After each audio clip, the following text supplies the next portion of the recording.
साथियों को मैं ये बताने के लिए आया हूं कि दूध समिति में लाभ कहां से प्राप्त होता है। तो दूध समिति में कहां से लाभ प्राप्त होता है। दूध का दाम तो आप लेते हैं, प्रत्येक दिन दूध देने जाते हैं, हर 10 दिनों पर जो है दूध का दाम आपको मिलता है, महीने में 3 बार मिलता है।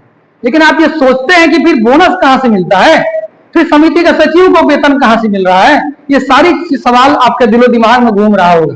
मैं उस सवालों के जो दिमाग में आपका घूम रहा है, आज के इस प्रशिक्षण के जो शाला में आपको ये मैं बताना चाहूंगा कि दूध समिति का लाभ कहां कहां से प्राप्त होता है। तो मैंने लिखा है समिति के लाभ के स्रोत। समिति के लाभ के स्रोत जो है, पहला है माप एवं तौल में अंतर से लाभ। माप एवं तौल में अंतर से लाभ का मतलब है कि दूध समिति में आप किसान जो है, दूध उत्पादक किसान जब दूध देने आते हैं तो वहां पर सचिव जो है दूध को नाप कैसे करते हैं, लीटर में करते हैं। लीटर में आपका दूध को लिया जाता है और इस तरह से दूध आपका 1-1 लीटर 2-2 लीटर करके यहाँ केन में भर दिया जाता है।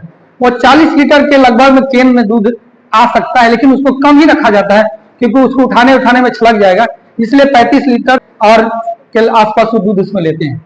तो आपका जो दूध है वो लीटर में लिया जाता है। यही दूध जब जाकर आपको संघ में भेजा जाता है, संघ या बीएमसी, जैसे आप बोल रहे थे बीएमसी, तो बीएमसी का मतलब होता है बल्क मिल्क कूलर, जो इकट्ठे में जो दूध जहां ठंडा किया जाता है। तो आप संघ में जब दूध गया या बल्क मिल्क कूलर में दूध गया, वहां पर दूध को क्या किया जाता है, तौला जाता है। तो दूध में घनत्व के आधार पर अगर दूध को लिया गया, पहले उसको नापी किया गया 100 लीटर दूध, फिर उसको तौला जाएगा तो घनत्व के आधार पर, उसके डेंसिटी के आधार पर और 2 से 3% की उसमें वृद्धि हो जाएगी। तो 100 लीटर का दूध आपका क्या हुआ, 102 किलो हो गया या 103 किलो होगा।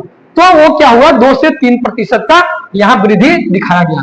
तो 2 से 3% की वृद्धि हो गई। तो अगला है समिति को संघ द्वारा कमीशन मिलता है। दूध समिति को मिल्क वैल्यू के आधार पर कमीशन दिया जाता है, 2.5% कमीशन। पूरे बिहार में जहां जहां हर जगह दूध संघ है, दूध समितियां हैं, सबको 2.5% कमीशन दिया जाता है। और 2.5% वो लिखा रहता है, 2.5% कमीशन, जिसको कहा था अर्निंग लिखा रहता है उसके बिल में, या फिर सोसाइटी कमीशन लिखा रहता है। तो 2.5% होता है, मिल्क वैल्यू का 2.5%। ठीक है। अगला हमने बताया आप लोगों को कि स्थानीय दूध बिक्री, समिति में स्थानीय दूध बिक्री भी होता है, जिसको अंग्रेजी में लोकल सेल कहा जाता है। मतलब कुछ किसान ऐसे हैं जो दूध जो है समिति से खरीदने भी आते हैं, तो उनसे पैसा लिया जाता है, वो कमिटी तय करती है कि क्या उसका रेट होना चाहिए। तो उससे भी समिति को लाभ होता है, उसको हम लोग कहते हैं लोकल सेल या स्थानीय दूध बिक्री से लाभ। 1 से 1.5% उसमें भी समिति को मुनाफा होता है। लोकल सेल समिति जो है 10% से अधिक नहीं कर सकती। जितना दूध समिति में कलेक्शन है उससे 10% से ज्यादा लोकल सेल नहीं करना है। ये हमारा रूल रेगुलेशन भी बनाया हुआ है समिति में। तो स्थानीय दूध बिक्री से लाभ भी होता है 1 से 2।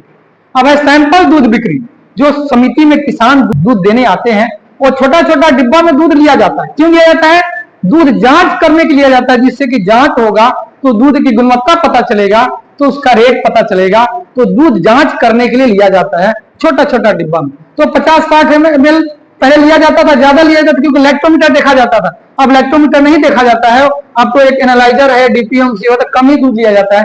मान लीजिए 40 से 50 ml दूध लिया जाता है, तो दूध समिति में जो अगर एक किसान से 40 ml दूध लिया जाएगा, तो जांच करने के बाद जो दूध बचेगा उसको हम लोग क्या करेंगे, उसको बिक्री करेंगे।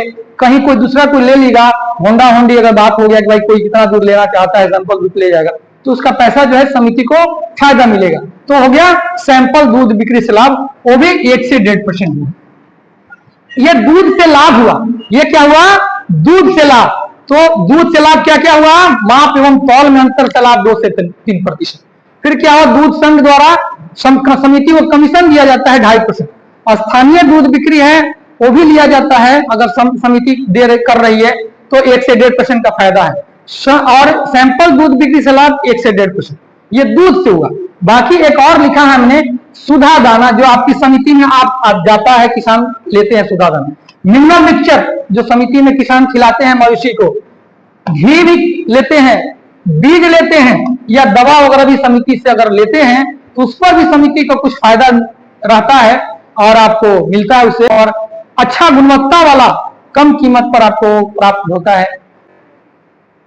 तो 1.5% उसमें हम लोग समिति को रखा जाता है। ये कुल मिला के जो है 8 से 10% का समिति को फायदा होता है।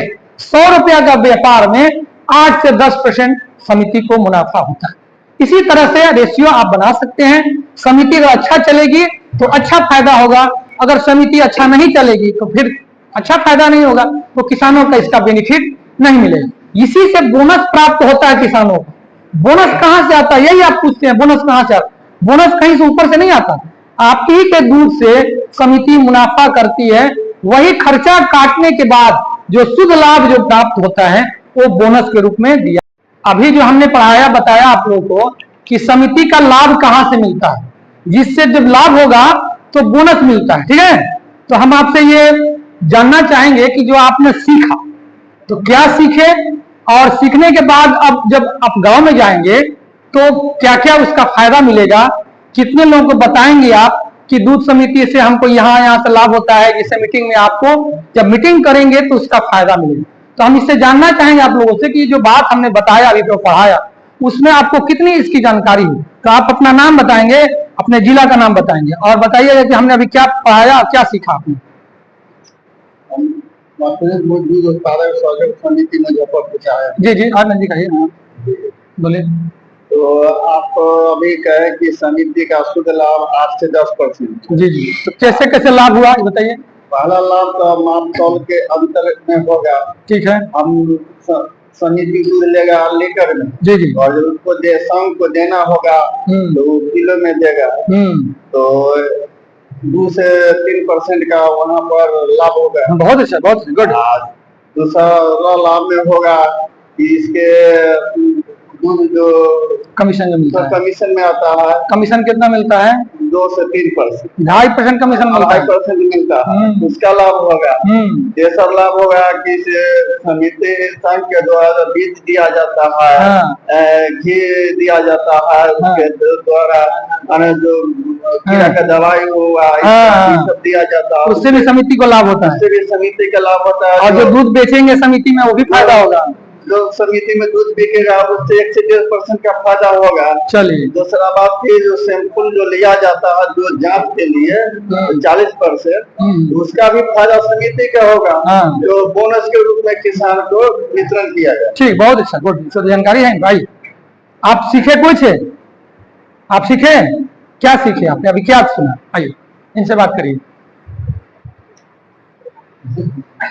अभी क्या पढ़ाया गया, क्या बताया गया, इससे क्या सीखे आप? लाभ। हाँ, लाभ के बारे में क्या, समिति कहाँ से लाभ करती है? अर्थ लाभ होता है, नाप तौल जो होता है, लीटर और तौल। हाँ, 100 लीटर में कम से कम 2 से 3 लीटर किलो बढ़ जाएगा। बढ़ जाएगा, सही बात है, अच्छी बात है। कमीशन के अनुसार होता है। अच्छा, समिति को कमीशन मिलता है संघ द्वारा, कितना परसेंट है वो? 2 से 2.5%। 2.5%, 2 से बढ़। 2.5%। हाँ, अभी जो सैंपल लिया था 40। अच्छा, 40 ml सैंपल लिया था, उससे भी समिति को लाभ होता है। चलिए, जानकारी मिली आपको, ठीक है, बहुत अच्छा, गुड। चलिए, एक आदमी और हैं जिनको नॉलेज है पूरा। आप तो पढ़ाते हैं किसानों को, आप ही बताइए कि किसान को आप क्या बताते हैं, समिति को क्या कहाँ से लाभ होता है, बताइए।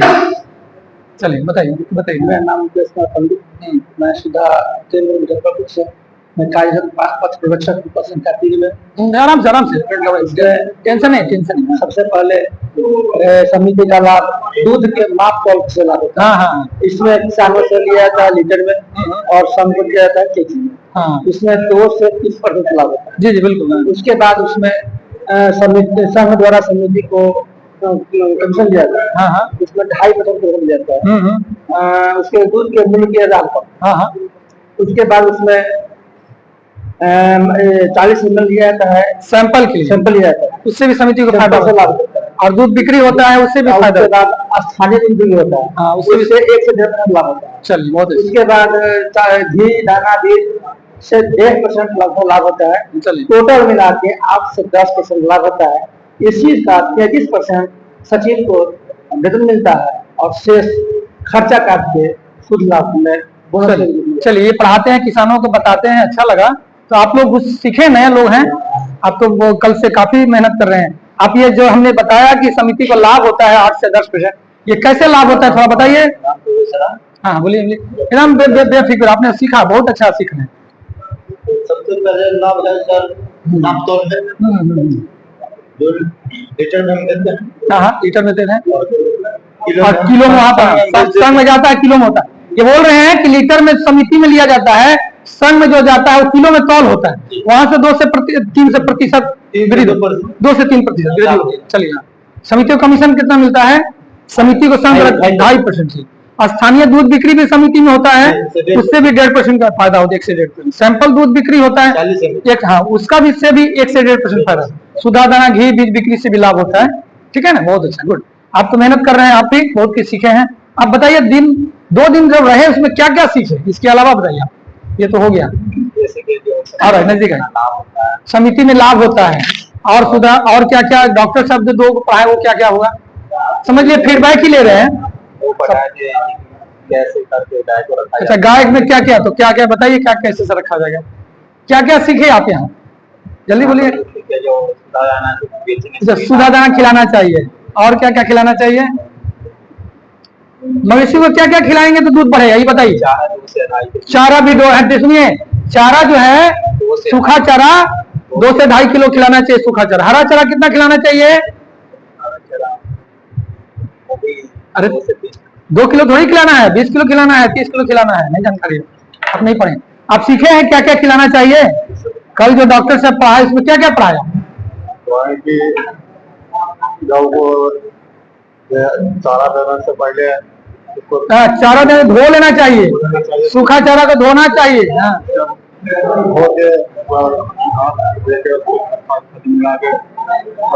घूमने के समय तो बैठती है वहाँ साफ चलिए बहुत गुड, बहुत अच्छे हैं। चलिए आइए, तो अभी जो हमारे किसान हैं जो जानकारी लिए 2-3 दिनों से, 3 दिनों से प्रशिक्षण आज समाप्त हो रहा है। इसमें कैसे हरा चारा खिलाना है, कैसे सूखा चारा खिलाना है, कैसे सुधा दाना कितना खिलाना है, मिनरल मिक्सचर कितना खिलाना है, कितना दूध बढ़ेगा, उस दूध से हम लोग हमारी समिति को लाभ होगा, और जब लाभ होगा समिति से तभी किसानों का फायदा मिलेगा, ज्यादा अच्छा दाम मिलेगा और बोनस भी प्राप्ति होगा। तो आज के लिए इतना ही, और अगले क्लास में हम और आगे आपको बताया जाएगा, और तरह का ट्रेनिंग हमारा यहाँ चलेगा। मंडे से और दूसरी ट्रेनिंग भी आएगी। ठीक है, तक के लिए धन्यवाद।